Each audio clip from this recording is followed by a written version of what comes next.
ღვთისმშობლები ვინ იყვნენ კიდე? ერთია ხატი და იყო კიდე ღვთისმშობლები. ანგელოზები.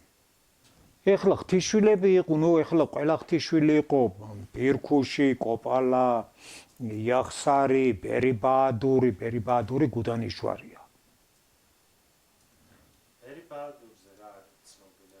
ეს რეალური ადამიანი იყო და მე ბერი-ბაადურზე ეხლა არ არის ცნობილი, ოღონდ ის არის ნათქვამი, რომ მეო ეხლა დავბერდიო, თეთრი წვერი მაქვსო და ბერი-ბაადურს მეძახიანო.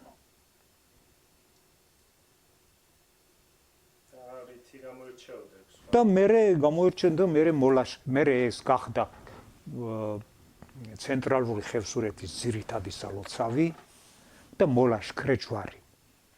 გუდანის ჯვარით ილაშქრებდნენ, გუდანის ჯვარის დროშით და აი მეფე რო დაიბარებდა, იქაც გუდანის ჯვარში იკრიბებოდნენ, იქ ქადაგს დასვამდნენ, გუდანის ჯვარის დროშას ააბამდნენ და მე მიდიოდნენ.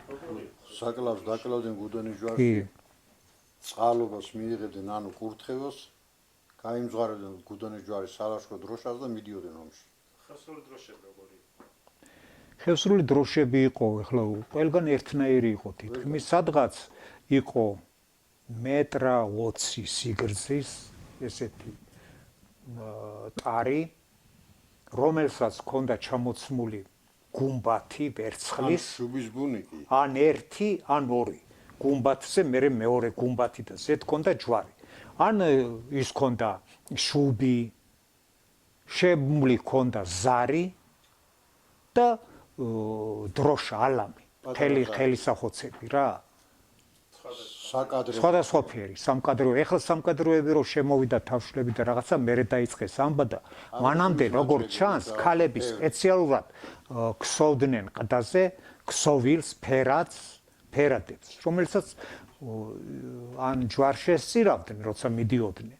ან კიდევ ხარი რომ მიხავდა გასახელებული ხარი ან კვეთ, თავრქაზე დაახვევდნენ, სარქეებს გამოაცხობდნენ, მრგვალი პურები იყო, თვალზე ჩამოაცმევდნენ, ზარს დაკიდებდნენ და მიყავდა სალოცავში შესაწირად და მერე იმ ალამს მოხსნიდნენ, ზარს ჯვარში ტოვებდნენ, დროშაზე ააბამდნენ და იმ ალამსაც მერე დროშაზე ააბამდნენ. ერთი დროშა როგორც ახლა კლასიკურად არის.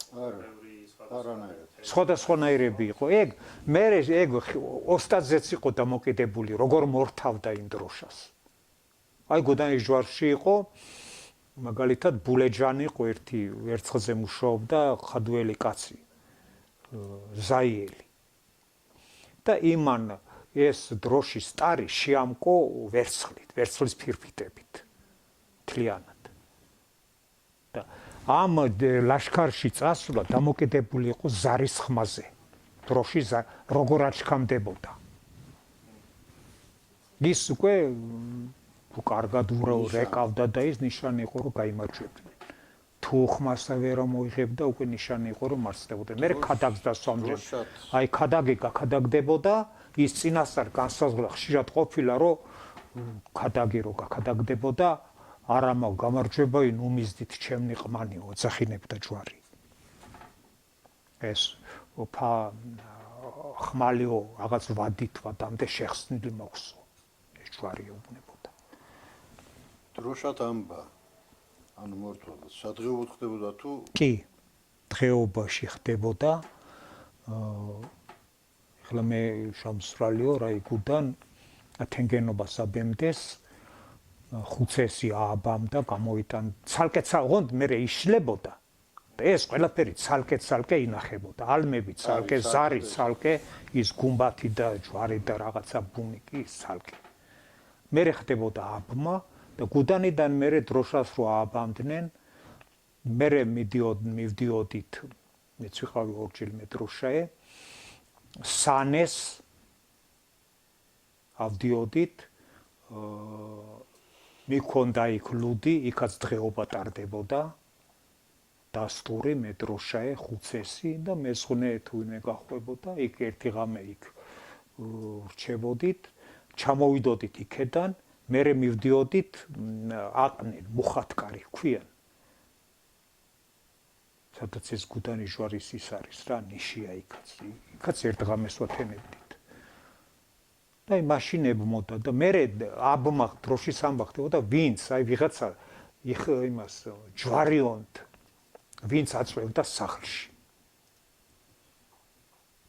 აი რაღაცა შენ რაღაცა ლუცად უღებდი რაღაცა მიზეზი ქონდა რაღაცა გინდოდა რომ კარგი გაგეკეთებინა სალოცავისთვის დახპატიჟებდი შენ რამდენიმე ჯვარს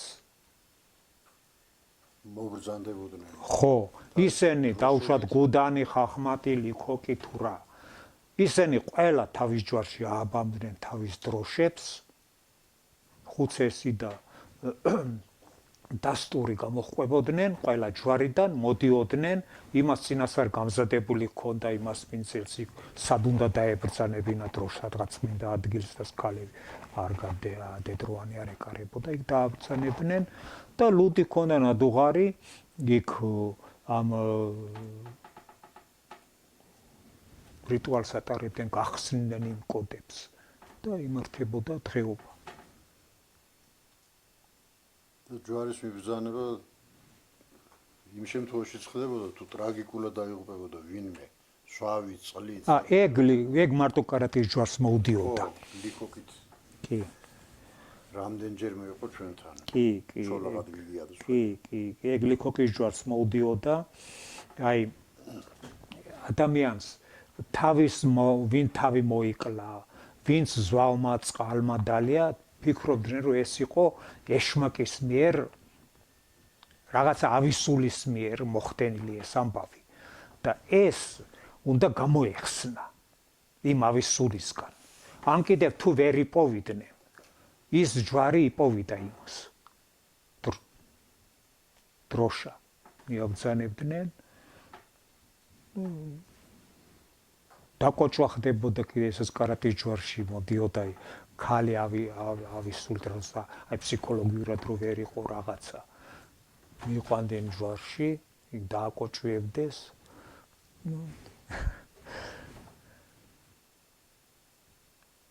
აგუნდამ ბაბუასა მაიყვანეთ ხო ის რა თქმა უნდა თვითონ ხუცეს იყო კაცო ეს დამკოჭენ კი რას მიქნო არ მოვისლი კი კაცების დაკოჭვას ხდებოდა აი აქ ერთი ლიქოკელი კაცი იყო და დაიწყო სმა ხო და ჯვარის მიზეზიაო და დავაკოჭვია თავს რავია ბაუშველა იბა ჩვენთან მამუკადოა შეაწუ ხო რა თუ არავის არ უშავებდა რა თან ჯიგარი კაცი იყო და დედამისმა წამოიყვანა იქ აქედან მომაბრუნდეს მოვიდა შატის სასადულოში და ჩაუჯდა ეგრევე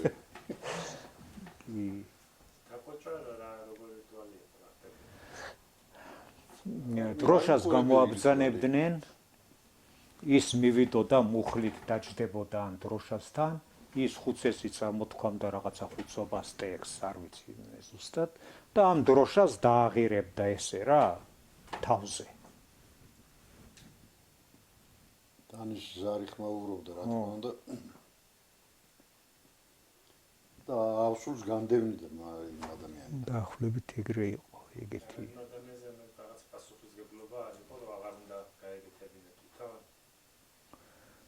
პასუხისმგებლობა როგორ იმან თავისი საქმე შეასრულა და ეხლა თუ მაინც გააგრძელებდა ალბათ მაგასაც ეუბნებოდნენ ის კი არა ვიღაცა გადაწყვეტდა კითხავები იყვნენ გადაგები იყვნენ მესულთანეები იყვნენ ვიღაცებია წავიდნენ კითხავსთან და ეტყოდნენ რომ აი ჯვარი ამიზეზებს იმის ბრალია იმის იმიზეზია თან ეხლა ხევსურეთში როგორ იყო ყველას ეს ავადობა იყო რაღაცა ზარალი იყო იმას კი არა შენს ან საკმურობისთვის მიეწერა ან შენი გაუფრთხილებლობისთვის ჯვარის მიზეზიო კი მინდიკაურილიან რო თქვა ალეზე ლექსი რაღაც ძალიან კარგი მაიცოდა რაღაც მინდიკაური საერთოდ ერთი ბალშევიკა იყო ბაბუტა ბაზია ბაბუტა იმან იცოდა კარგას შუმი ავტორი ილია თაზიასვია და არნოლდ უცმაცურების იცოდეს ალეზე რო დააკოჭუეთ ლიქოკა აგებრა გაიგონასა ერთსაკლავ დააკლევიეთ თაფრამ შაირბოლას ეი მე ისეთ ცუდი სიტყვა ეგეთ ნაშენსა მშობელო დააღონასა ეგ იყო და ამით ყველაფრით ეს რელიგია იყო საყოფო